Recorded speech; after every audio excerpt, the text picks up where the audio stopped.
Cullen and McLean did not tremble at the witnessing of Hale Irwin's honesty. Actually, they had no reaction at all.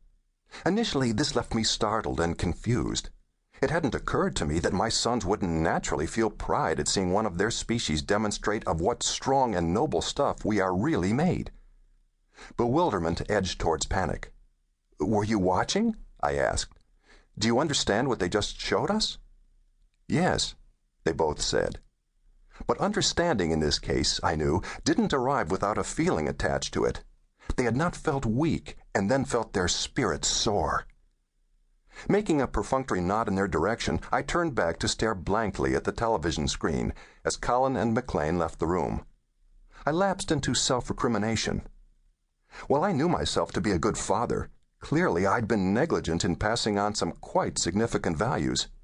This was my second wake-up call in less than 2 weeks. The week before, McLean and I had been talking at dinner about kids who cheated on tests in school. I'd asked him if he'd ever cheated. The conversation went something like this. "Not really," McLean answered. "What do you mean, not really?" I asked. "Well, it's not really cheating if you aren't really trying to look and you see the answer on somebody else's paper. Why isn't that cheating?" "Well, because you weren't really looking for the answer, and because you might have remembered the answer, you might have figured it out on your own anyway." "Yes, but you didn't," I observed. "Well, you might have," he countered. "But what value does anything have if you can't say you got it right because you worked hard and you earned the reward?" I went on to explain that I certainly hadn't lived the saint's life. I recalled the day when, at about age 7, I stole a candy bar from the corner drugstore. I told him I felt sick about it for days. I also confided that when I was taking tests in school, I thought at different times about looking over to the next desk for the right answer. The urge to do so was sometimes so strong that I would have to put my hands up beside my face like blinders. McLean made it clear in that conversation that he didn't detect the difference between being weak in the moment and being unable or unwilling to admit that some actions were just plain wrong, and yet I had let myself shrug off this awareness with a simple promise to myself that I would talk with him at some later date about all this. Because children arrive without maintenance schedules, many of us are often left with head-scratching as we consider just when to make the necessary adjustments required for safe passage through calamitous youth to reasonable adulthood. We do our tweaking at what seem like prudent intervals, maybe based on a teacher's conference or upon hearing of transgressions made by the neighbor kids. Or, like the weekend handyman, we might jump up and make a show of loud clanging and banging when the winds of change in our children's lives blow fierce out of the north and place in jeopardy peace on the home front. I know I didn't see any marked signposts, didn't discern that moment when the planets were aligned just right to maximize the ability of my sons to grow in responsibility, kindness, and wisdom. All along I'd been winging it, hedging my bet with a heavy dose of love and attention.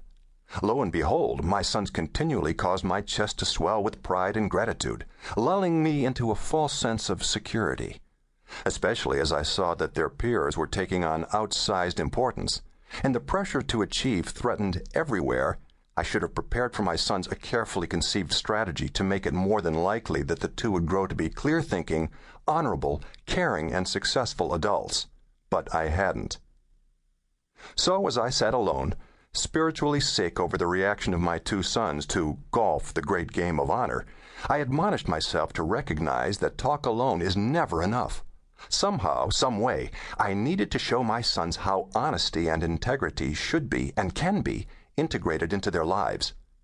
Demonstrations of these qualities needed to become habitual behavior. They needed to be immersed in a world where right action felt like the norm. And then I knew. Here it was, literally staring me in the face as the network returned to its coverage of golf. Golf is the game of honor. In what other sport are the stories of fair play revered with the same intensity as instances of outstanding play? It was time for my sons and me to golf together, to experience the joys of the game together. Time for me to explain the rules to them and inspire them to follow these rules with slavish devotion, whether playing alone on a summer's evening or in a tournament in front of thousands of people. Personal integrity is on the run today. Rationalizations abound. I think we all know it.